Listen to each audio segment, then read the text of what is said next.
함께 은혜 받을 말씀은 마태복음 2장 1절에서 12절입니다.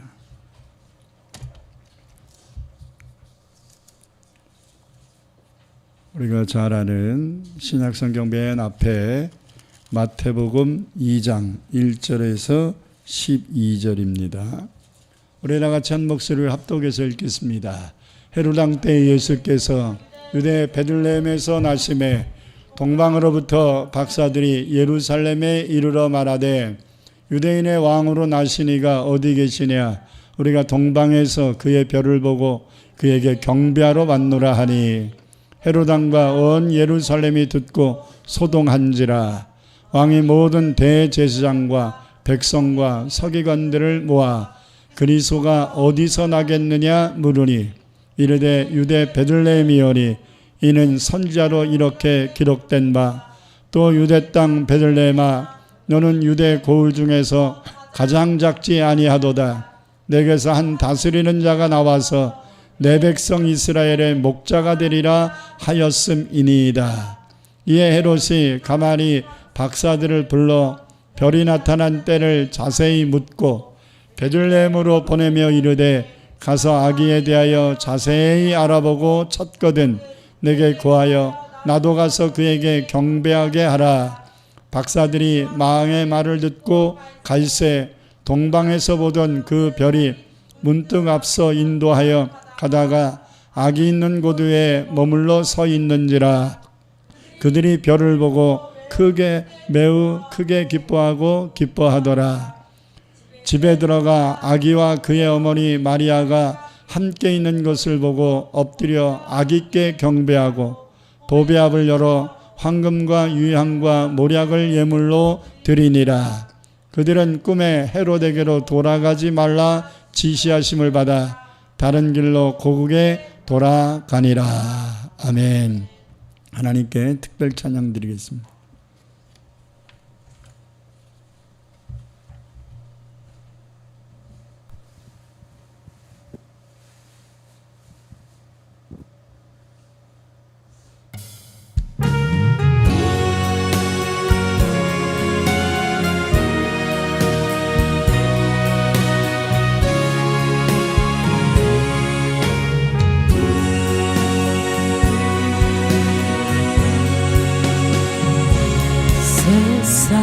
세상에서 방황할 때 나 주님을 몰랐네.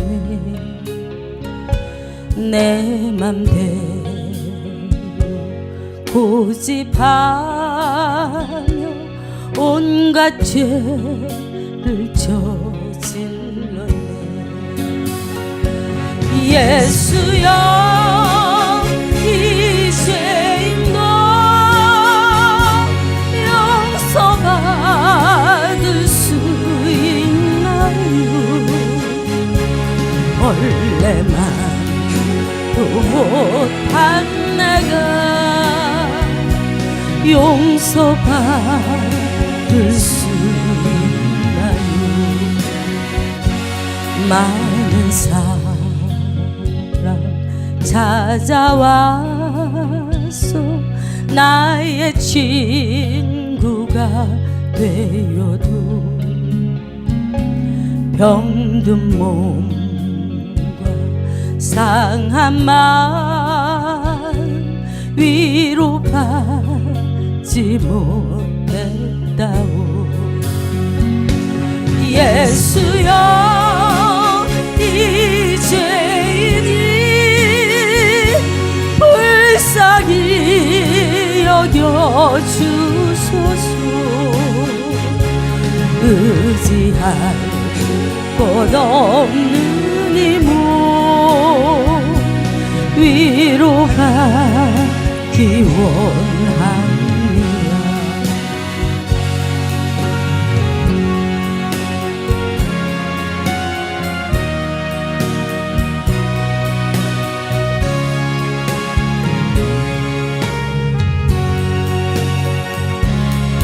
이제의 애통함 예수께 서두르셨네. 못자국 난 사랑의 손 나를 어루만지셨네.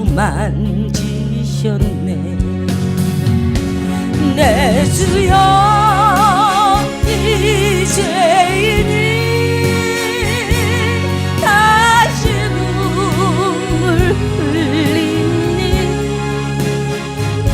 오 내 주여 나 이제는 아무 걱정 없습니다. 내 모든 무거운 짐 이제 모두 다 벗어내. 우리 주님 예수께서 나와 함께 계신다오. 내 주여 이제이니 무한히 감사드립니다. 나의 몸과 영혼까지 주를 위해 바칩니다. 나의 몸과 영혼까지 주를 위해 바칩니다.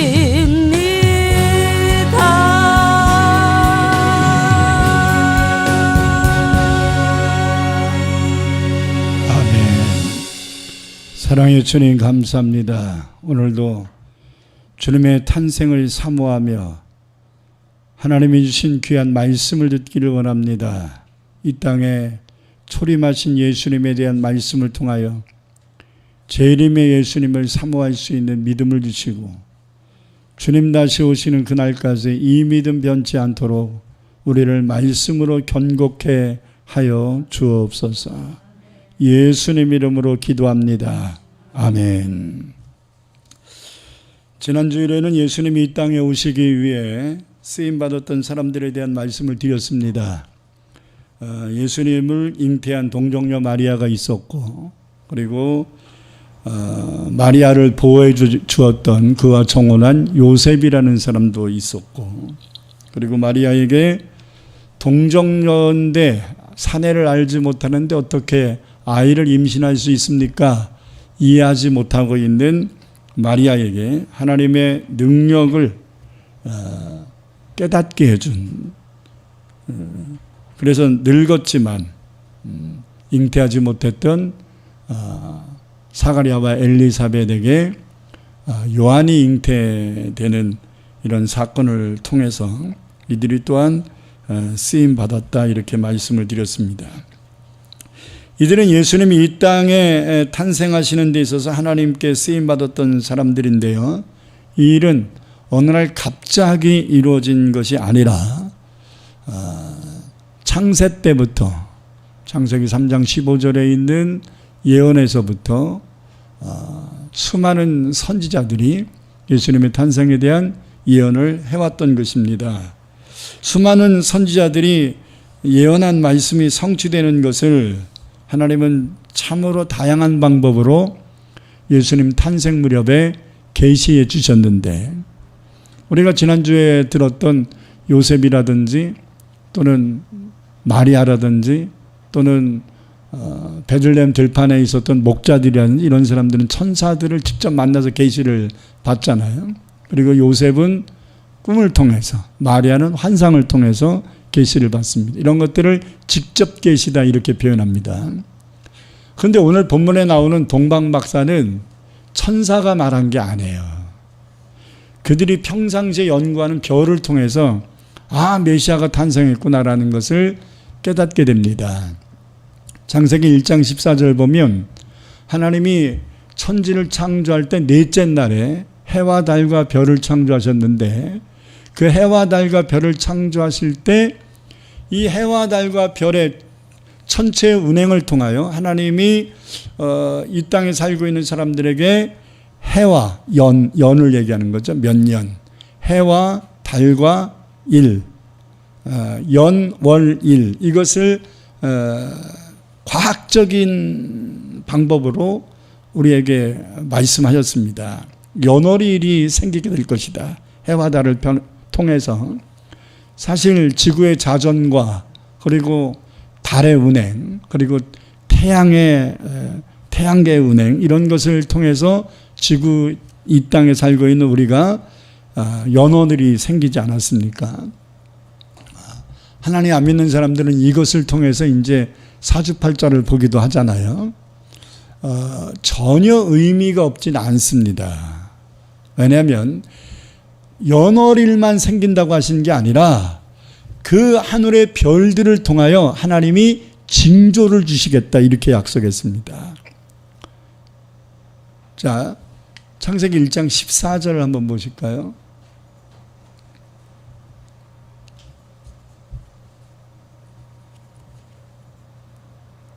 창세기 1장 14절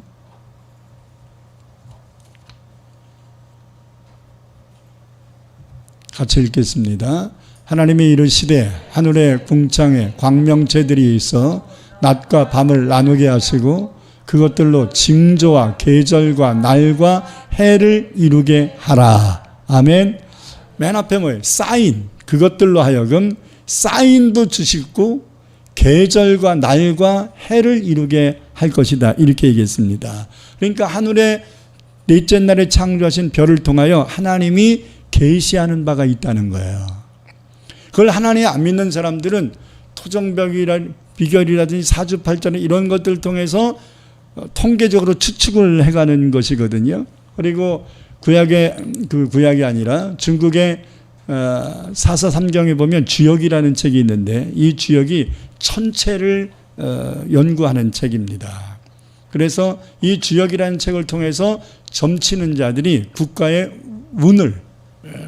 명운을 점치기도 했던 거거든요. 근데 전혀 안 맞았던 게 아니에요. 왠지 아시겠죠? 하나님이 별의 운행을 통하여 당신의 징조, 사인을 주시겠다고 얘기했기 때문에 세상에 어떤 큰 일들이 벌어질 때 천체 운행에 약간의 모습이 있다, 징조가 있다라는 것을 성경이 말하고 있기 때문입니다. 그러나 이것을 신봉하면 안 됩니다. 우리가 별을 통하여 점을 친다? 점이라는 자체를 하나님이 원치 않으시지요. 별을 통하여 하나님이 분명히 말씀하고 계시는 것은 맞는데 그걸 통해서 점을 치고 운을 따지고 하면 안 됩니다. 세상 사람들은 운이라 그러죠. 그러나 우리는 하나님이 모든 것을 계획하시고 이루신다 해서 하나님의 섭리다 이렇게 표현하는 거예요. 하늘의 별은 하나님의 섭리를 얘기하는 것이지 우리의 운을 얘기하는 게 아니란 말이에요. 할렐루야. 특별히 오늘 본문에 하나님 안 믿고 별만 연구하고 있었던 동방 박사들은 하늘의 별을 통하여 예수 그리스도가 이 땅에 태어났다는 것을 알게 됐다는 거예요. 이것을 자연계시다 이렇게 말하는. 여러분 제주도에 며칠 전에 지진이 있었거든요. 제주도 앞바다에. 이때 이상현상들이 두 가지가 생겼습니다.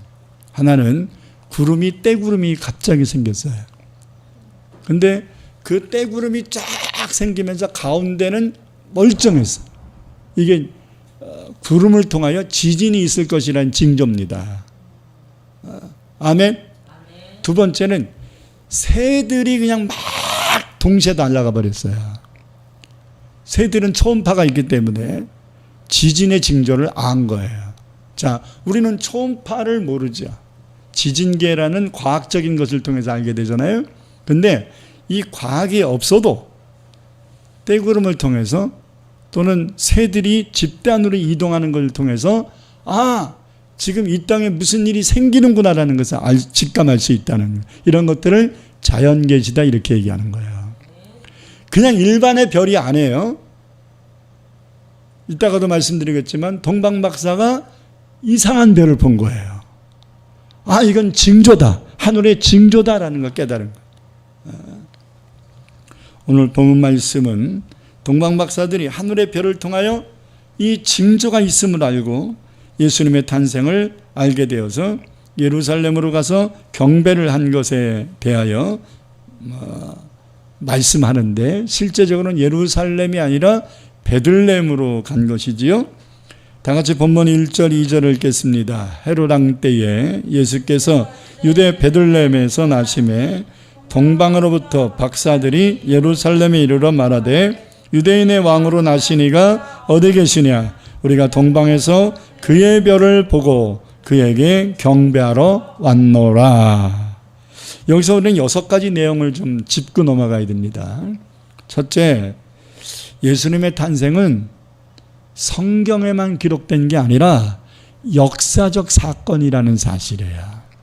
한번 조차합시다. 예수님의 탄생은 전설이 아니라 역사다. 단군 신화는 전설적인 얘기지요. 신화니까. 근데 예수님의 탄생은 동정녀 탄생을 했다고 해서 신화가 아니에요. 역사예요. 오늘 본문 1절에 보니까 예수님은 분명히 헤롯 왕이 유대를 다스리는 때에 태어났다고 말씀합니다. 헤롯은 BC 37년부터 BC 4년까지 이스라엘을 다스렸던 분봉왕입니다. 그러나 그는 이스라엘 사람이 아니라 에서의 후손인 이두메 사람, 지금 아랍의 이두메 족속들이 굉장히 많이 살고 있거든요. 에돔 족속입니다. 이두메 사람이었어요.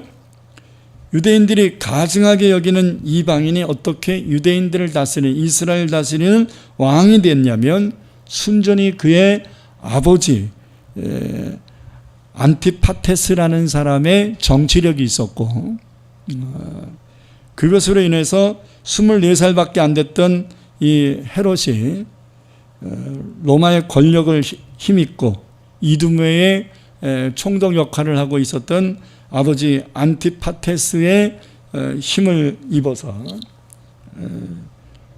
유대의 행정장관이 됐어요. 24살에. 여러분, 굉장히 파격적인 직위를 얻은 거지요.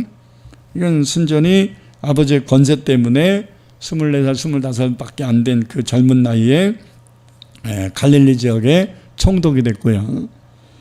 그랬던 총독이 된 헤롯이 BC 47년경에 틈을 보고 있다가 남쪽 유대까지 장악을 해버립니다. 그래서 이제 스스로가 왕이 되고 로마 황제에게 비유를 맞추면서 유대의 분봉왕으로 인정을 받게 됩니다. 옛날 우리나라 이조 시대는 왕이 등극하면 반드시 누구한테 허락을 맡아야 되냐면 중국 황제에게 허락을 맡아야 돼요. 그래서 사신단을 보내거든요. 마찬가지예요. 헤롯도 원래 로마에 의해서는 유대 행정장관이고 총독이에요. 그러니까 갈릴리 지역에. 근데 갈릴리 지역은 이스라엘의 북부 지역에 한정된 거거든요. 근데 남부 지역은 방치되어 있다가 군사력을 이렇게 장악을 해버렸어요. 예루살렘 성지 있는 데를 장악을 하고 로마 황제에게 허락을 맡은 겁니다. 이 지역을 제가 무리 없이 다스릴 테니 저한테 맡겨주십시오. 그래 처음에는 분봉왕밖에 없었고 나중에 유대에 잘 다스린다고 하더니 계속 봉기가 일어나고 그러니까 빌라도를 비롯한 이제 총독들을 파견하기 시작한 겁니다. 그래서 나중에는 이중체계가 된 것입니다. 예수님 탄생 때는 헤롯 왕밖에 없었어요. 총독이 없었어요.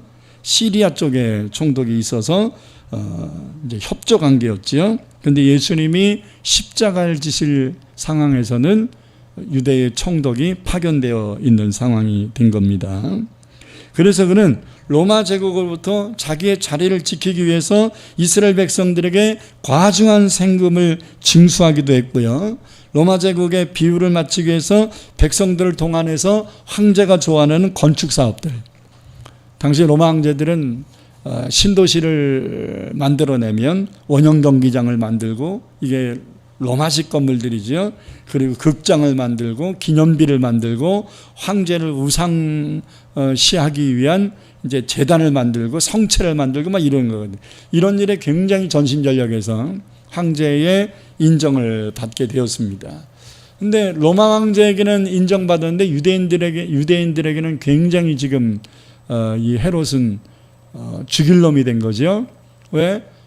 이스라엘 족속을 다스리는데 다윗의 혈통이 이스라엘의 왕이 돼야 되는데 이방인인 에돔 족속, 이두메 족속이 왕이 됐단 말이에요. 그것도 비유가 상하는데 굉장히 자기들을 혹독하게 강요를 해서 노동을 시켰거든요. 그래서 유대인들에게 굉장한 비난을 사고, 그래서 폭동이 계속 연일연야 일어났던 겁니다.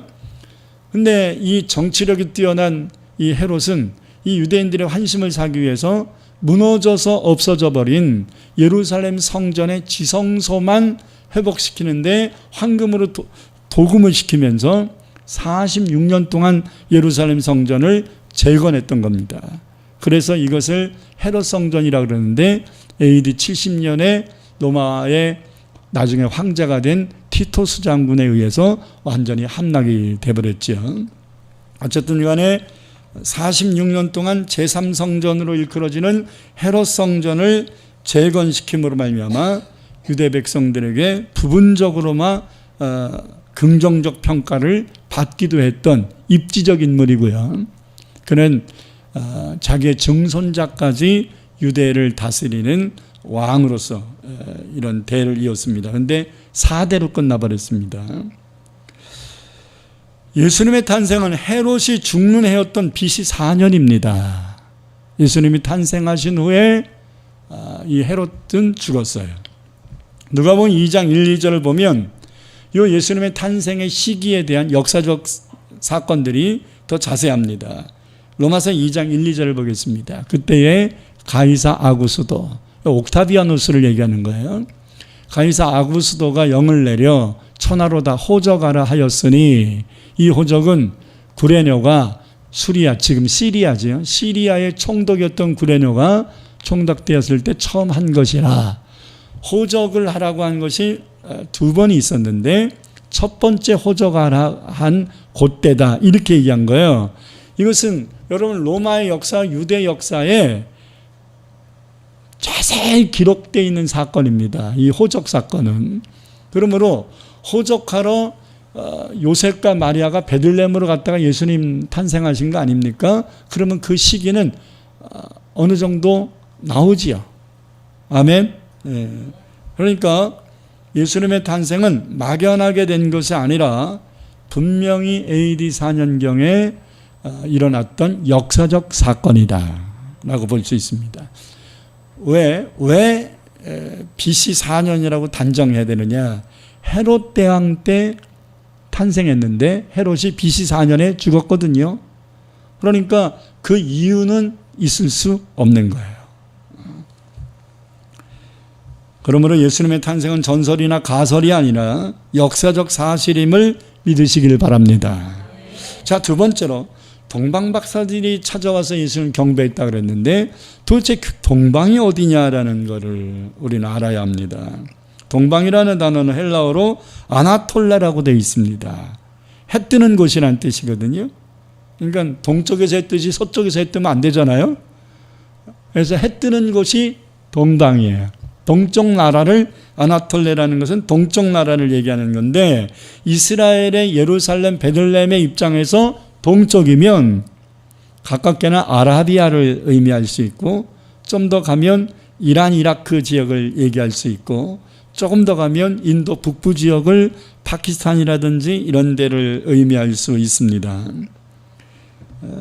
하지만 대부분의 신학자들은 바벨론과 페르시아가 있었던 메소포타미아 지역으로, 그러니까 지금으로 말하면 이라크 남부 지역을 의미한다, 이렇게 말합니다. 이것은 예루살렘으로부터 최소한 3,000km 정도 떨어진 곳입니다. 여러분, 서울에서 부산까지가 380km예요. 그러니까 서울에서 부산까지의 10배, 한 9배, 8배 정도 되는 먼 거리에서 동방박사들이 경배하러 온 겁니다. 가까워요, 멀어요? KT 타고 왔나요? 비행기 타고 왔나요? 낙타 타고 왔을 거 아니겠습니까? 엄청난 거리. 최소한 아무리 빨리 속전으로 왔어도 2개월, 여유롭게 왔다면 3, 4개월 걸렸을 거리라고 볼 수 있습니다. 이곳은 세계 4대 문명 발생지로서 천문학이 발달한 곳입니다. 그래서 이런 것들이 아구가 맞는 거죠. 그러므로 박사라는 직위는 오늘로 말하면 별을 연구하는 천문학자라고 볼 수 있고, 당시에 이들은 왕과 함께 국정을 상의하는 왕의 자문기관 또는 핵심 관료들이라고 볼 수 있습니다. 그러니까 박사하다고 해서 그냥 교수 요 정도의 수준이 아니라, 당시에 별을 연구한 박사들은 국가의 운명을 같이 상의하는 자문기관 또는 비서실에서 근무하는 정도의 측근들을 얘기하는 거예요.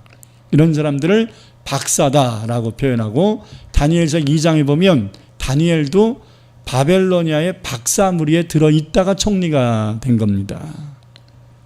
셋째로, 동방박사들은 예수님이 탄생하실 때 별을 통하여 알게 되었다 말했는데, 도대체 뭔 별을 봤느냐라는 거지요. 2절에서 우리가 동방에서 그의 별을 보고 이렇게 얘기하잖아요. 그냥 아무 별을 보고서 한 게 아니라 지시대명사가 있어요. 그의 별을 보고, 그라는 건 어떤 사람을 지칭하는 거거든요. 이 별이 나오면 누가 태어난다라고 하는 것들을 정보가 있었다는 얘기예요. 그래서 우리가 들었던 그 별이 나타났네, 이렇게 깨달은 거예요. 야, 빨리 경배하러 가자, 이 정도로. 자, 다시 2절. 우리가 동방에서 그의 별을 보고 그에게 경배하러 왔노라, 이렇게 말해. 그의 별이라는 건 지정된 별을 얘기하는 건데, 다시 말하면 별을 연구하는 동방 박사들이 지식적으로 알고 있는 그 별을 지칭하는 것이라 볼 수 있는데요. 두 가지 가능성을 추측할 수 있습니다. 하나는 이들이 아마 바벨론으로 포로로 잡혀가서 총리까지 됐던 입지적 인물, 박사에 포함되어 있다가 이제 인정받아 총리까지 간 사람이 다니엘이죠. 다니엘을 통하여 성경의 예언을 알고 있었지 않았을까? 자, 민수기 24장 17절에 보면 이런 말이 있어요. 내가 그를 보아도 이때 일이 아니며 내가 그를 바라보아도 가까운 일이 아니로다. 자, 심상치 않다 이거예요. 무슨 말인지 아시겠죠? 왜? 한 별이 야곱에게서 나오며, 이스라엘을 얘기하는 거예요. 한 규가, 왕의 지팡이를 얘기하는 거예요. 지시하는 지팡이. 왕의 규가 이스라엘에게서 일어나서 모압을 이쪽에서 저쪽으로 쳐서 무리치고 또 셋의 자손들을 다 멸절하리로다. 자, 이거는 심상치 않은 징조가 있을 거란 예언이에요. 근데 이 심상치 않은 징조는 뭘로 이루어지냐면, 큰 별, 여기서 한 별이라는 별 하나를 얘기하는 게 아니라 클 한자, 큰 별을 얘기하는 거예요. 자, 이 큰 별이 야곱 즉 이스라엘에서 나올 것이라는 예언입니다.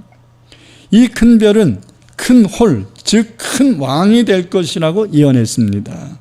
다시 말하면 이스라엘에서 큰 왕이 태어날 것이라는 말인데요. 이 표적이 큰 별이라는 것이지요. 그래서 이들은 큰 별을 발견하고 곧장 베들레헴으로 간 게 아니라 어디로 갔냐면 이스라엘 예루살렘으로 간 겁니다. 왜 그런지 아시겠죠? 이스라엘에 큰 왕이 날 것이다 라고 했으니까 왕궁이 있는 곳으로 가야 되잖아요. 자, 동방박사가 예수님의 탄생에 대한 정확한 정보가 있었던 거예요, 없었던 거예요? 없었던 거예요. 별을 통하여 민수기 24장에 있는 그 예언의 말씀만 막연히 알고 예루살렘으로 가는 겁니다.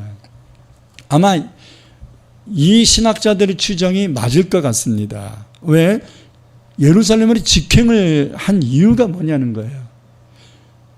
세상을 이끌어갈 큰 왕이 날 것이다 라고 했을 때 왜 예루살렘으로 직행하냐 이 말이에요. 뭔가가 이들이 알고 있는 정보가 있는 거예요. 그래서 민수기 24장에 말한 그 예언을 이 동방 박사들은 아마 다니엘을 통해서 구전적으로 계속 전해들었지 않았겠나.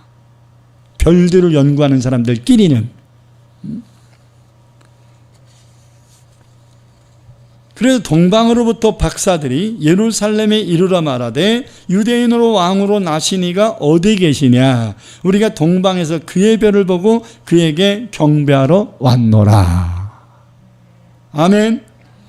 여기 하나 더 보충을 하면 당시 로마 제국이나 그 전신인 헬라 제국 때에 별을 신격화시키는 이런 신화적인 일들이 굉장히 많이 발생했습니다. 우리들이 잘 아는 그리스 로마 신화라는 거예요. 신과 인간의 중간 형태를 갖고 있는 이런 신격화된 인간들이 있어요. 제우스를 비롯한 아폴로, 헤라, 여러 신들. 이 신들이 다 하늘에 별에다 이름이 붙여져 있어요. 그래서 그 당시 헬라와 로마 시대 때는 신들은 다 하늘의 별이 됐다, 이런 개념들을 갖고 있는 신화적이고 의화적인 이야기들을 갖고 있죠. 그래서 하늘에 있는 대부분의 별들의 이름이 붙여져 있고요. 사람들의 육안을 볼 수 있는 별 중에 가장 큰 별을 헬라어로는 제우스 별, 라틴어로는 주피터 별. 이게 주피터 별이 어느 별을 얘기하냐면 목성을 얘기하는 거거든요. 목성을 지금도 주피터라고 표현하고 있습니다. 이 별은 태양계에서 가장 큰 별이죠. 근데 이 별은 아무 때나 볼 수 있는 게 아니라 천체 만환경을 통해서 볼 수 있는 정도인데, 여러분 육안으로 볼 수 있는 때가 있어요. 과학적으로 854년 주기로 지구를 스쳐 지나갑니다. 그래서 854년 주기로 이 목성이 지구 근처를 목성도 태양을 돌잖아요. 우리 지구도 도는 것처럼 굉장히 멀게 돌아요. 우리는 1년에 한 바퀴 돌죠. 그죠? 목성은 854년 주기로 도는 거예요. 그렇기 때문에 이제 이게 우리가 육안으로 볼 수 있는 거죠. 근처로. 근데 유튜브를 보면 창조과학자인 김명현 박사가 이것을 컴퓨터 그래픽을 통해서 이제 추정을 해봤더니 BC 4년경에 천체를 연구하니까 목성이 지구를 지나갔다라는 걸 이야기했어요. 입증시켰어요. 이걸 보면 우리가 과학적으로나 또 성경적으로 추정해 볼 때 아마 목성, 주피터 별로 제우스를 의미하는 신 중에 신이 제우스잖아요. 주피터거든요. 그래서 별 중에 별을 주피터 별이라고 사람들은 지칭해 놓은 건데 이것이 지나갔다는 거예요. 과학적으로. 그래서 아마 100% 단정할 수는 없겠지만 아마 동방 박사들은 이 주피터 별이 지구 근처를, 특히 이 이라크 지역과 베들레헴 지역을 스쳐 지나가는. 근데 김명현 교수가 굉장히 재밌는 얘기를 했습니다. 목성과 토성이 이 854년 주기로 지구를 이렇게 스쳐 지나갈 때 BC 4년경에는 이상한 현상이 있었다는 거예요. 갔다가 뒤로 물러갔다가 다시 갔대요. 이게 뭔 말이지? 그러면서 컴퓨터 그래픽이 그렇게 하더라고요. 이렇게 가다가 딱 서요. 섰다가 뒤로 이렇게 물러갔다가 또 이렇게 가요. 왜 그러냐면 지구가 자전과 공전을 하고 있는 상황인데다가 이 목성과 토성이 이렇게 도는 또 궤도가 있기 때문에 이것에 의해서 이런 이상현상이 발생한 것이라고 이야기를 하더라고요. 근데 성경에 보니까 이게 맞는 거예요. 여러분 메소포타미아 지역에서 별을 연구하다가 이 목성을 발견한 동방 박사가 왕중의 왕이 태어났구나. 전설적으로 우리가 들었던 그 말씀이 성취된 것 같네 하고서 우리 빨리 경배하러 가자 하고서 이제 3, 4개월 걸려서 예루살렘 하고 이제 베들레헴 쪽으로 왔을 거 아니에요? 다시 봤잖아. 아, 이 김명윤 교수가 과학적으로 밝혀진 이것이 성경과 맞구나. 그죠? 3, 4개월 후에 또 본 거잖아요, 그 별을. 그 별을 봤대잖아. 야, 신기하게 맞아떨어지네. 이게 신기하다고 표현했지만 과학도 누가 만드신 거예요? 하나님이 만드셨어요. 자, 별을 보고 메시아가 태어났다는 것을 알게 된 동방박사들은 먼 나라 3,000km 이상 떨어진 곳에서 예루살렘까지 와서 묻습니다. 이때에 헤롯은 서기관들에게 물었어요. 야, 사실 저 메시아가 태어났다는 것 같은데 성경이 뭐라고 얘기하니? 이렇게 물었어요. 그랬더니 서기관들이 미가서 5장 2절의 예언을 대뜸 얘기하는 거예요. 자기도 외우고 있었던 거죠. 오늘 본문 4절에서 6절 보겠습니다. 베들레헴이라고 얘기합니다. 예루살렘 아니고 베들레헴입니다. 자, 시작. 왕의 모든 대장과 백성의 서기관들을 모아 그리스도가 어디서 나겠느냐 물으니 이르시되 유대 베들레헴이오니 이는 선지자로 이렇게 기록된 바 또 유대 땅 베들레헴아 너는 유대 고을 중에서 가장 작지 아니하도다 내게서 한 다스리는 자가 나와서 내 백성 이스라엘 목자가 되리라 하였음이니이다. 그래서 이제 동방박사들은 베들레헴으로 가다가 다시 동방에서 본 그 별을 보고 예수님의 탄생하신 곳이 어딘지를 알고 들어가서 경배를 한 것입니다. 자, 네 번째 생각할 게 있어요. 네 번째 생각할 것은 예수님의 탄생 장소가 베들레헴이라는 것을 알았던 서기관들, 미가서 5장 2절의 예언을 통하여 예루살렘이 아니고 베들레헴입니다, 미가 선지자가 예언했어요 라고 말해줬던 이 서기관들, 이 사람들은 왜 한 명도 베들레헴 가서 예수님께 경배를 안 했을까? 알았는데 성경을 이론적으로만 알고 실제적으로는 안 믿은 거예요. 여러분, 제대로 알지 못한, 어떤 면에서는 막연하고 어떤 면에서는 민수기 24장 13절 단순한 메시지 하나 가지고서 동방박사들은 무모한 것 같은 짓을 했거든요. 3,000km 넘는 곳을 경배하러 오겠다고 무대 보러 온 거예요. 근데 정확한 말씀을 알고 장소까지 알고 있었던 서기관들은 안 가. 그러니까 성경을 얼마나 많이 알고 있느냐가 중요한 게 아니에요. 믿느냐가 중요한 거죠. 할렐루야. 성경을 줄줄줄줄 암송한다고 되는 게 아니라 서기관들처럼 성경을 많이 알고 박식하다고 중요한 게 아니라 한 말씀을 알아도 그 말씀을 믿는 자가 주님을 경배하는 것입니다. 아멘. 본문 3절을 보니까 동방박사들이 예루살렘에 온 것을 본 예루살렘 사람들은 소동했다 이렇게 얘기하거든요. 떠들썩한 거예요. 동방에서 박사들 일행이 왔대 하니까 예루살렘 사람들이 웅성웅성하고 막 구경 나오고 막 그랬겠지요.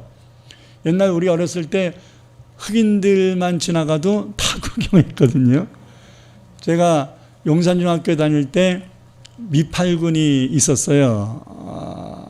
남영동에 미팔군이 있었고 저희 학교는 후암동이었는데 남영동에 내려서 후암동까지 2km로 걸어가요.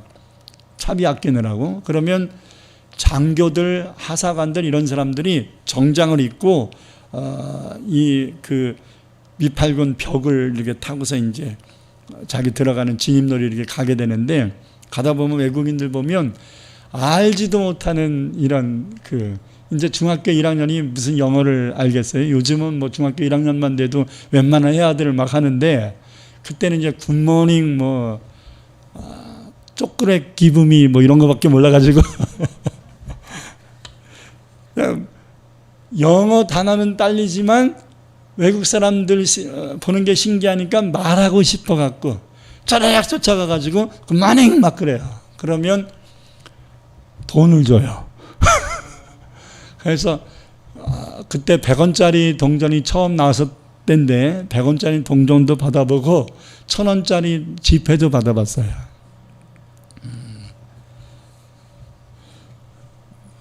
귀엽다고. 제가 중학교 1학년 때 귀여웠습니다. 근데 나는 굿모닝 그러는데 아이고 꼬마 귀엽네 이래. 여러분 그 정도로 외국 사람들이 오면 신기했을 텐데 2000년 전이니까 얼마나 신기했겠어요. 그러니까 예루살렘 사람들이 소동을 했습니다. 근데 동방박사들을 따라서 예루살렘 사람들이 베들레헴에 한 명도 안 가요. 소동만 했지 안 믿는 거예요. 나는 이 말씀을 보면서 야, 이 시대가 그렇구나. 크리스마스? 아니 누가 주인공인데? 여러분 집에 손주가 주인공인가요? 아니 누가 주인공이 누가 선물을 받는 거예요 지금? 다 서기관들이고 예루살렘 백성들입니다.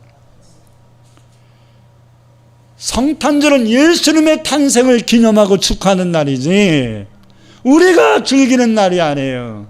우리가 선물 받는 날, 예수님께 선물을 드려야 될 날이지 왜 이렇게 이 세상이 거꾸로 돌아가는지 모르겠어요.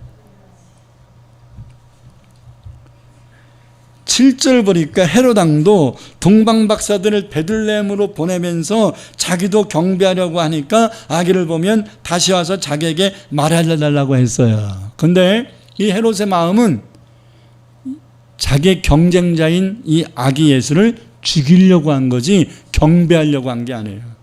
그러니까 예수님이 베들레헴에 탄생했다는 걸 서기관도 알았고요, 예루살렘 사람도 알았고요, 헤롯과 그 궁중에 사는 사람들이 다 알았어요. 동방박사도 알게 된 거고요. 그런데 동방박사들만 가서 경배하고 나머지는 하나도 안 갔어요. 나중에 헤롯은 동방박사가 자기한테 와서 얘기해달라고 했는데 하나님이 동방박사들에게 꿈에 나타나셔서 다른 곳으로 가라, 헤롯에게 가지 말라 하시니까 안 갔잖아요. 자, 12절 읽겠습니다. 그들은 꿈에 헤롯에게로 돌아가지 말라 지시하심을 받고 다른 길로 고국에 돌아가니라. 이것 때문에 헤롯이 야, 동방박사가 얘기 안 하고 간 거야? 해가지고 화가 나니까 아예 베들레헴의 2살 이하의 아이들을 다 죽여버렸어요. 그러니까 헤롯은 경배하기 위한 목적이 아니었습니다. 이에 대하여 요한복음 1장 5절에 11절에 이렇게 말합니다. 빛이 어둠 속에 빛이 돼 어둠이 깨닫지 못하더라. 그가 자기 땅에 오매 자기 백성이 영접하지 아니하였고 세상이 그를 알지 못하였더라.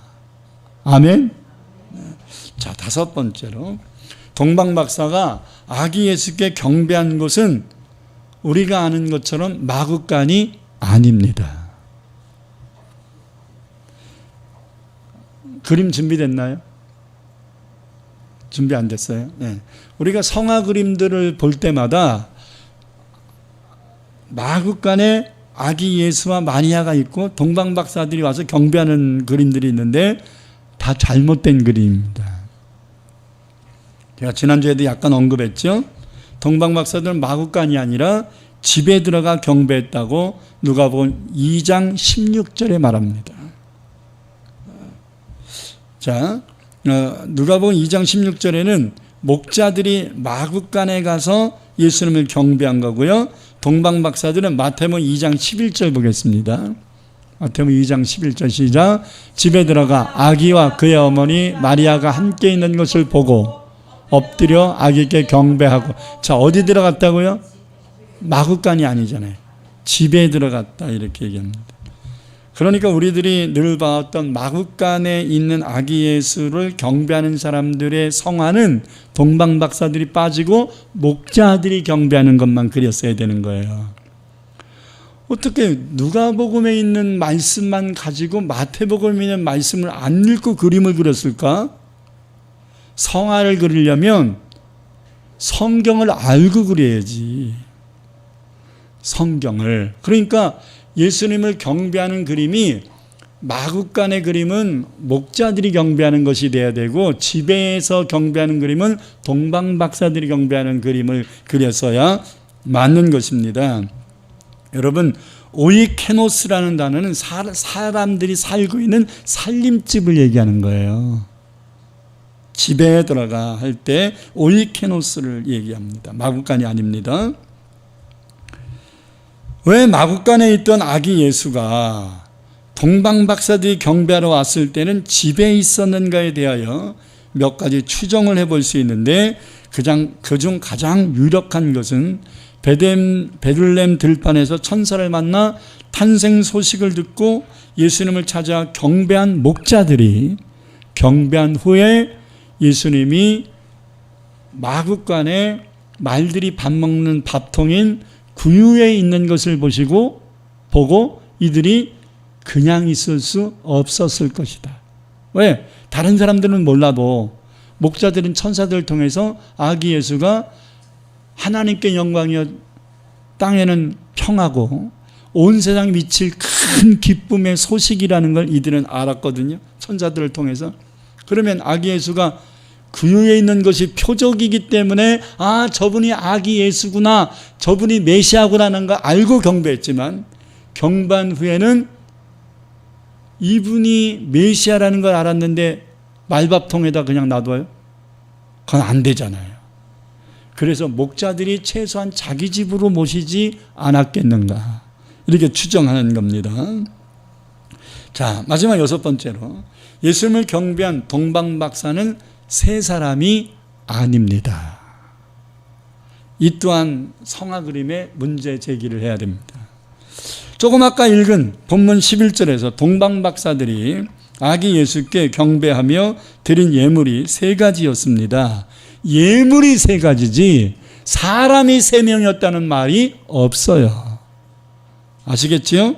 황금, 유양, 모략.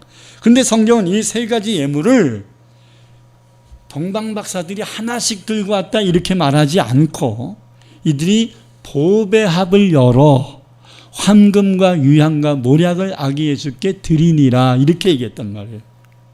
보배함에 세 가지가 같이 들어 있었다는 거예요. 그러니까 찬송에도 나는 황금 드리고 나는 유향 드리고 나는 모략 드리고 그러면서 세 명의 동방박사가 찬송에도 나오잖아요. 그러니까 다 바꿔야 돼요. 보배합에 세 가지의 예물이 들어 있었고 이 보배합을 공동으로 준비했고 공동으로 드린 거예요. 아멘. 누구는 뭐 준비하고 누구는 뭐 준비하고 그런 게 아니라, 자, 이 세 가지의 예물은 영적인 의미가 있습니다. 황금은 왕을 상징하고요, 유향은 제사장을 상징하고요. 왜냐하면 제사장이 제사 드릴 때 향을 피거든요. 그리고 왕은 황금 모자를 쓰잖아요. 그리고 모략은 사람이 죽었을 때 부패를 방지하기 위한 이런 요소로 쓰고 있습니다. 그렇기 때문에 세상의 세속화를 말씀으로 바로 세우는 역할을 하는 사람이 누구냐면 선지자거든요. 자, 이 세 사람의 공통점이 뭐냐면 다 왕, 제사장, 선지자의 공통점이 뭐냐면 이들이 이 귀한 영적 직분을 세움받을 때 다 기름 부음을 머리에 둔다는 거예요. 왕도 세울 때 사무엘이 사울이나 다윗에게 기름 부어서 왕을 세우잖아요. 아론을 세울 때도 기름 부어서 세웠잖아요. 선지자들 세울 때 기름 부어 세우거든요. 그래서 그리스도다, 그리스도 예수잖아요. 그리스도라는 말은 기름 부음 받은 자라는 뜻이거든요. 그래서 이들은 나름 귀한 것을 준비해서 온 거지만 이들이 자기들이 필요한 걸 준비한 거지 뭘 알고 준비한 게 아니에요. 근데 여러분, 우연 없어요. 다 섭리예요. 하나님이 왕, 제사장, 선지자의 의미하는 이 예물을 이들로 하여금 준비하도록 섭리하신 거예요. 몰랐는데도 여러분들이 아무 생각 없이 말하고 행동했는데도 하나님의 섭리가 있으면 그것이 예언이 될 수도 있는 거예요. 그것이 하나님의 뜻을 이룰 수 있는 도구가 될 수 있는 거예요. 그래서 많은 사람들이 세 가지 예물 드린 걸 가지고 동방박사가 세 사람일 것이라고 지금까지 추정해 왔고, 개톨릭이 정경으로 여기는 외경에 세 명이라고 말하고 제4의 동방박사 알타반까지 이름을 거명합니다. 근데 이것은 아닙니다. 이 동방박사들은요, 단순히 세 명만 온 게 아니라요, 일종의 사절단을 만들어서 방문한 겁니다. 아까 얘기했죠. 동방박사들은 일반 사람들이 아니라고요. 고위관직자들이란 말이에요. 남의 나라 고위관직자가 남의 나라를 그냥 오면 돼요, 안 돼요? 그건 전쟁이에요. 다 허락받고 다 사절단 구성을 하고 다 정치적으로 다 이거 해가지고 오는 거예요. 그리고 여러분, 고위관직자가 그냥 달랑 낙타 3마리 타고 왔을 것 같습니까? 그들의 수행원들, 그들의 비서들, 그들이 또 중간에 또 뭐 사막 같은 데 있어야 되면 텐트 쳐야 되지요. 먹을 거 있어야지요. 황금 유황 이것만 들고 왔겠어요? 자기들 필요한 경비들 다 갖고 왔을 거 아니겠습니까? 종들만 해도 최소한 20-30명 끌고 왔을 거고요. 이런 고위관직자들은 3명만 오는 게 아니에요. 그들의 수행 비서들이 또 많습니다. 왕을 만나잖아요. 유대의 왕을 만나지 않습니까? 당시 왕이었던 헤롯이 이들을 만나서 극진히 예우를 하거든요. 그리고 이들의 궁금증까지 다 풀어주잖아요. 예루살렘 사람들이 소동날 정도예요. 굉장한 무리를 끌고 온 거예요.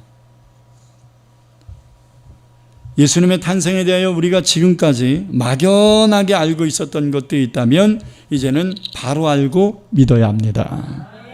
세 가지 예물은 동방박사들이 준비한 최선의 예물들입니다. 그리고 그들은 먼 거리를 마다하고 오직 아기 예수를 경배하러 온 것입니다. 저 여러분들도 다가오는 성탄을 막연하게 생각하지 말고, 아, 금년에도 이제 시간 다 갔네, 이런 개념 가지면 안 됩니다. 그거는 성구영신 예배 때 할 생각이고, 성탄을 준비하는 마음은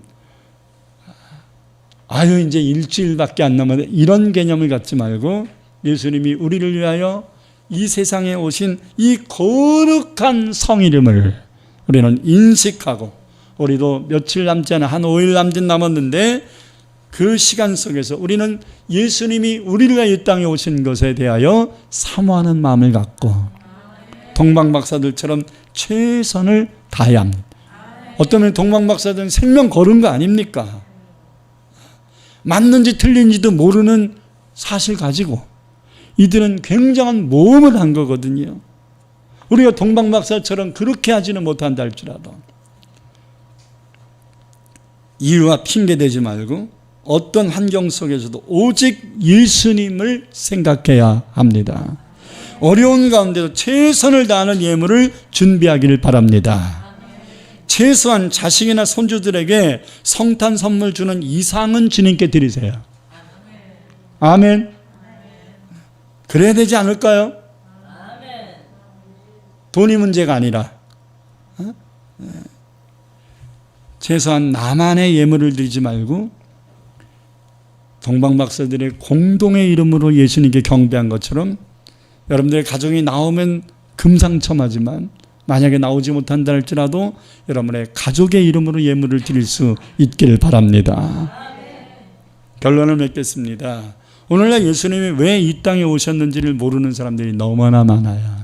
그저 예루살렘 사람처럼 소동만 하다가 끝나버리는 사람들이 많아요. 떠들고 끝나는 거예요. 무시한 겁니다. 불신입니다. 들어도 안 믿으려고 하는 불신들이 있고, 알면서도 아는 것조차 행동으로 옮기지 못하는 무지함과 무능력함이 있습니다. 매우 안타깝습니다. 저 여러분들은 참으로 축복된 사람들입니다.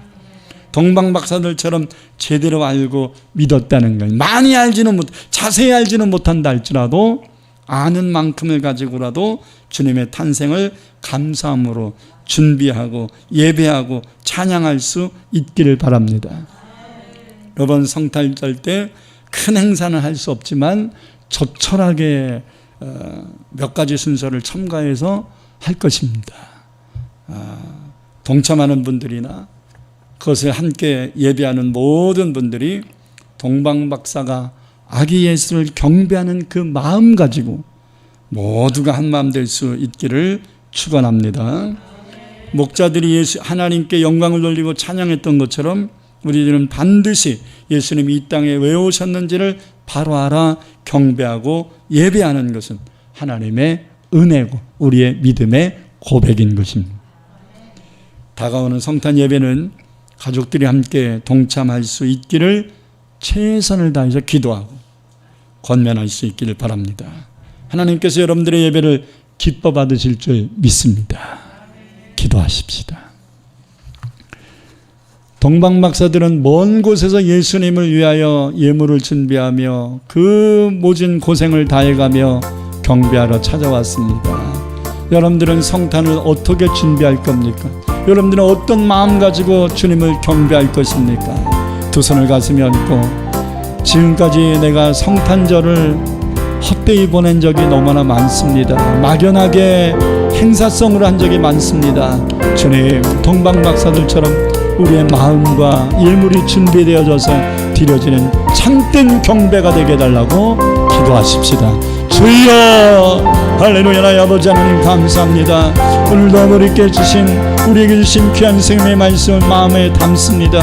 우리가 익히 잘 알고 있었던 말씀도 있으나 하나님, 우리가 잘못 알고 있었던 말씀들도 있었고 우리가 아버지 막연하게 알고 있었던 말씀들도 있었습니다.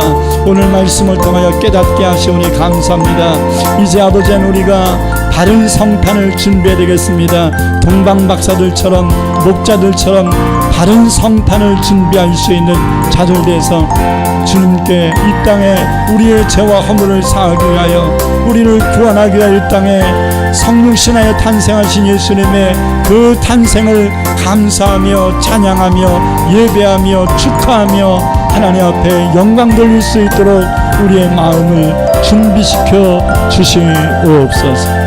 특별히 나 혼자만이 아니라 우리의 가족들이 함께 예배드릴 수 있기를 소망하고, 내가 그동안 전도했던 영혼들 하나님의 코로나가 확산되었을지라도 저들의 마음을 감화감동시켜 주시고 저들의 생각과 마음을 움직여 주셔서 동방박사들이 한마음 되어 주를 섬긴 것처럼 우리 모두가 한마음 되어 주를 섬길 수 있도록 사방팔방 열어 주옵소서.